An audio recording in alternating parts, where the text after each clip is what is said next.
আপা কয় টাকা দিলেন? 30 টাকা দিলাম। আপা রাজলক্ষ্মী থেকে এখানে ভাড়া তো 40 টাকা, আপনি 30 টাকা দিতেছেন কেন? আপনি কি ফাইজলামি করেন? এই রাস্তা আমি 14 বার আসি আর যাই প্রত্যেকদিন, আপনি শিখাইতেছেন আমাকে রাস্তা? হ্যাঁ, 30 টাকা ভাড়া, 30 টাকা দিছি, 40 টাকা কেন দিব? দিয়েছে ভাই। ভাই রাজলক্ষ্মী থেকে এখানে ভাড়া 40 টাকা, আপা দিতেছে 30 টাকা, আমি 10 টাকা চাইতেছি, সে আমার বকাবকি করতেছে। তো বকাবকি তো করবেই, ভুল তো আপনার। রাজলক্ষ্মী থেকে আমরা রিক্সা আসি 50 টাকা ভাড়া দিয়া, সেখানে আপনি মেয়ে মানুষ দেখে 40 টাকা ভাড়া নিতেছেন, এটা কোনো কথা? আর তানিয়া, তুই 10 টাকার জন্য বার্গেনিং করতেছিস কেন? 40 টাকা ভাড়া দিতে দিয়ে দে, গরিব অসহায় মানুষ তোর জন্য দোয়া করবে। তুই কথা কম বল। তোরে বলছি আমি এখানে আসতে, হ্যাঁ, না গলিতেছিস কেন? মামা বাড়ির আবদার, 30 টাকা ভাড়া আমি 40 টাকা দিব কেন? আমি একটা টাকাও দিব না। আর তোর এত মায়া লাগতেছে কেন রিক্সাওয়ালার জন্য? যদি এত মায়া লাগে তো তুই টাকা দে, আমি দিব না। দে। আরে বাপ রে বাপ, 10 টাকার জন্য তুই এমন করতেছ, জানি মনে হচ্ছে মরার পরে তোর বাপের গাড়ি বাড়ি তোর টাকা পয়সা সব নিয়ে কবর দিতে পারবি। এই যে ভাই, বিল 1400 এসছে, 1500 দিলাম, 100 টাকা আপনার টিপস। ভাই একটু দাঁড়ান, 1400 টাকা তোদের বিল আসছে, ওনাকে 100 টাকা বেশি দিলি কেন? কেন 100 টাকা তার টিপস?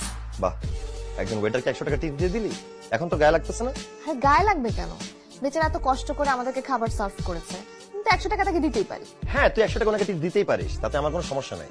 কিন্তু ওনার চেয়ে 3-4 গুণ বেশি কষ্ট করে একজন রিক্সাওয়ালা, যার ভাড়া হয়েছিল 40 টাকা, অথচ তুই তাকে 30 টাকা দিয়ে চলে গেলি।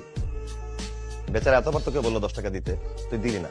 তোর কাছে তখন 10 টাকার মূল্য এত হয়ে গেছে, এখন যে ওয়েটারকে 100 টাকা টিপ দিলি, এখন কেন হিসাব করতেছিস না? না, ওয়েটারকে টিপস দেওয়ার সময় তো আমরা এত কিছু হিসাব করি না। এটাই আমাদের সমস্যা, আমাদের যেখানে হিসাব করা দরকার সেখানে আমরা হিসাব করি না।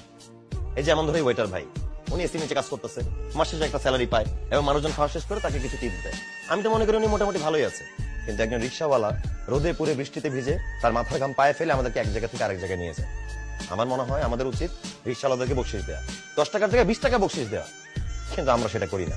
রেস্টুরেন্টে খেয়ে ওয়েটারকে 100 টাকা বকশিস দিতে পারি, কিন্তু রিক্সাওয়ালাকে 5 টাকা ভাড়া দিতে পারি না। এই কারণে যারা গরিব তারা দিনে দিনে গরিব হইতেছে, আর যারা বড় লোক আরামে আছে তারা দিনে দিনে আরো আরামে থাকতেছে। দেখ, আমি বলতেছি না তুই ওয়েটারকে বকশিস দিবি না, আমি বলতে চাইতেছি যে একজন ওয়েটারকে 100 টাকা টিপ দেওয়ার সময় তুই যেরকম টাকার হিসাব করিস না, একজন রিক্সাওয়ালাকে তার ন্যায্য ভাড়া দেওয়ার সময় ওই টাকার হিসাবটা তুই করিস না। স্যার 5700 টাকা হচ্ছে। বাকির কথাই লিখে রাখ, পরে দিব না। স্যার আপনি তো সবসময় বলেন পরে দিব, কিন্তু পরে তো আর কোনো টাকা দেন না। 40,000 টাকা বাকি হয়েছে আপনার। আজকে টাকা না দিলে আমি আপনার কোনো সদাই দিতে পারবো না। হারামজাদা, তোর এত বড় সাহস, আমার মহল্লায় ব্যবসা করে আমার মুখের উপর কথা আমার বাকি দিবি না? এই সাহস তোর কে দিছে? তোর আমি 1 পয়সাও দেবো না। দেখি কি করে আমার কাছ থেকে পয়সা আদায় করো। আসসালামু আলাইকুম মালিক চাচা, কেমন আছেন? ওয়ালাইকুম সালাম। জি বাবাজি, ভালো। কি ব্যাপার চিল্লাপাল্লা করতেছেন কেন? কোনো সমস্যা হয়েছে নাকি? না না বাবাজি, কোনো ঝামেলা নেই, তুমি যাও যাও যাও। আসাদ ভাই, স্যার আমার কাছে প্রত্যেকদিন বাকি নিয়ে যায়, টাকা দেয় না।